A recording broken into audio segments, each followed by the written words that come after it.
Comment prier efficacement pour la conversion d'une personne? Il peut s'agir de votre époux, épouse, votre fils, votre fille, quelqu'un qui vous est cher, un ami. Bref, il nous est tous arrivé déjà une fois au moins dans la vie de savoir comment être efficace dans la prière pour la conversion d'une personne.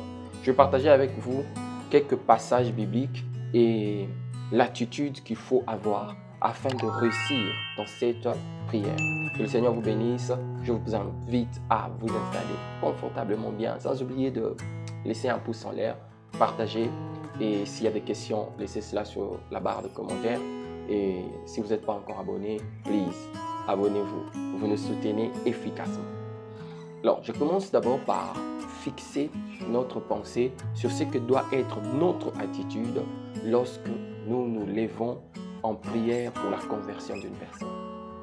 Nous devons savoir, nous devons avoir l'attitude comme quoi ce que nous faisons en ce moment-là, c'est exactement ce que Dieu veut nous voir faire. Nous devons prendre cette attitude-là.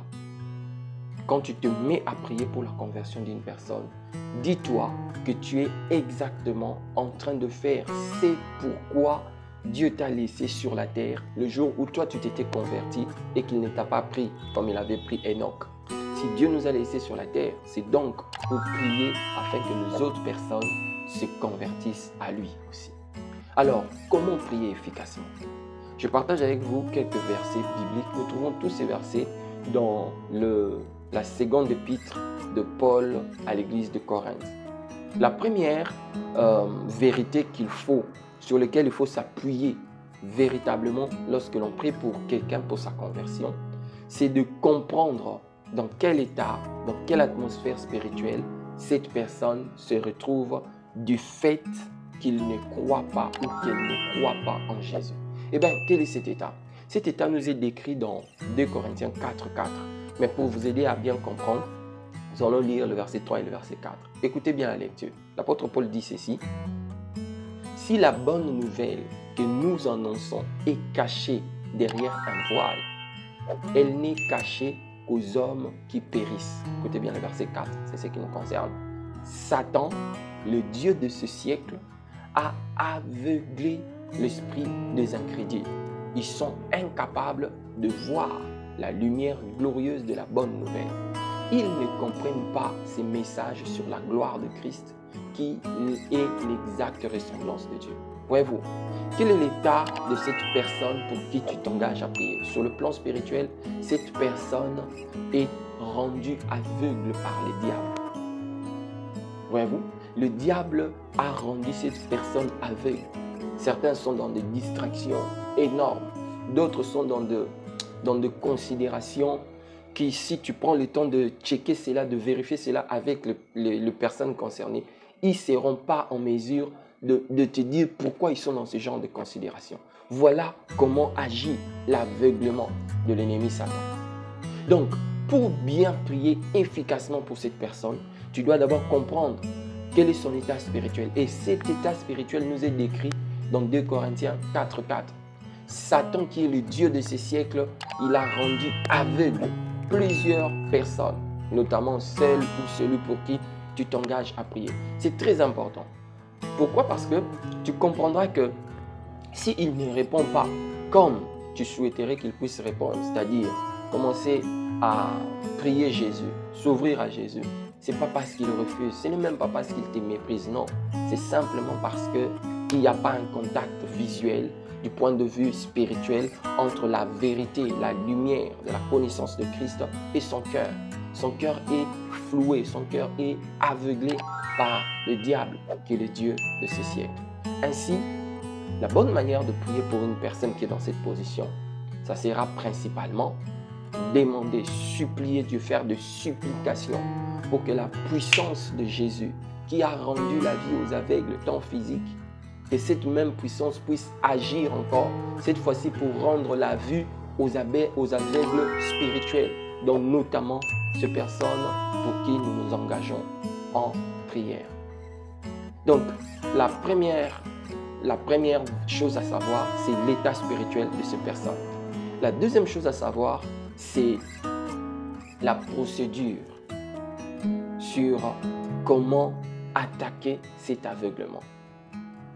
Voyez-vous, si vous voulez, la deuxième chose à savoir, c'est maintenant la nature effective de cet aveuglement sur le plan spirituel. Comment cet aveuglement arrive à prendre possession de l'homme? Comment cet aveuglement fonctionne dans l'homme afin que l'homme reste coupé de l'évangile? C'est ce que je vous invite à voir dans toujours l'épître de Paul aux Corinthiens, 2 Corinthiens chapitre 10, à partir du verset 3. 2 Corinthiens 10, 3, 4 et 5. Écoutez bien la lecture.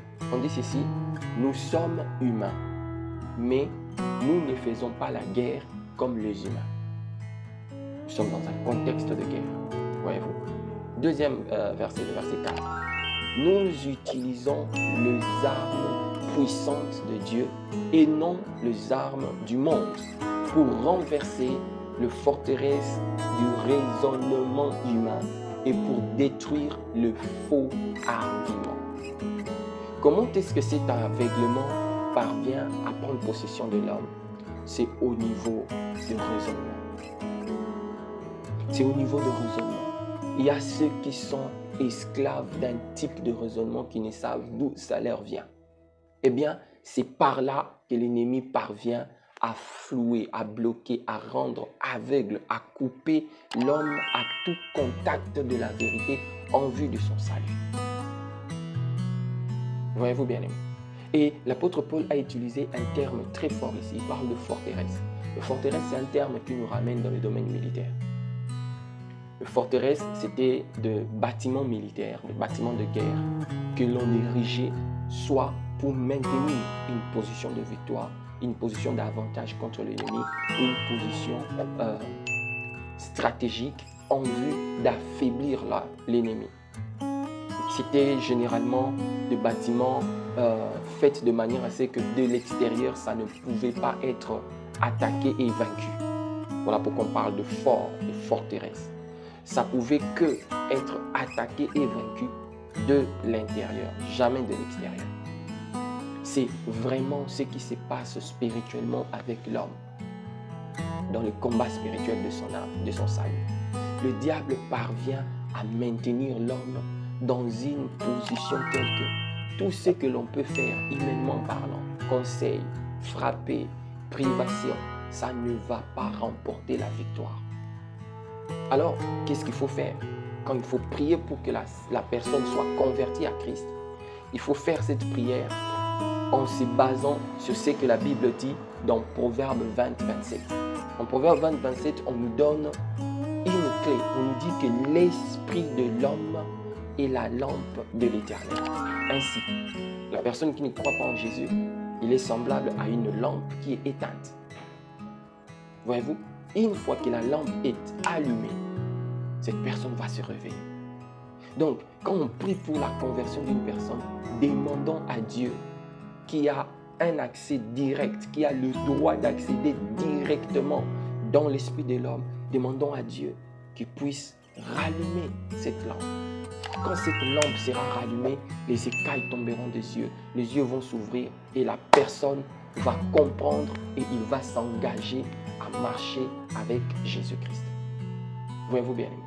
Comment prier pour une personne en vue de sa conversion? Premièrement, il faut savoir que ce que tu es en train de faire, c'est vraiment ce que Dieu veut que tu fasses. Deuxièmement, il faut savoir que cette personne est dans un combat spirituel.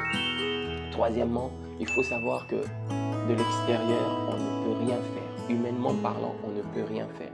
Ce que nous pouvons faire, c'est de supplier Dieu pour que Dieu qui a le droit sur l'esprit de cet homme de manière directe puisse toucher cet homme, rallumer la flamme intérieure de cet homme afin que la personne puisse répondre à l'évangile, à l'invitation à s'ouvrir à Christ. Si ça ne se passe pas de l'intérieur, ça ne se passera jamais de l'extérieur. Je crois que cette vidéo t'encourage à prier et je veux moi-même aussi t'encourager. Prie et prie encore car c'est vraiment ce que le Seigneur fait que toi et moi puissions faire en ce moment-ci. Que la paix de son esprit et son intelligence puissent illuminer les yeux de ton cœur. Shalom chez toi.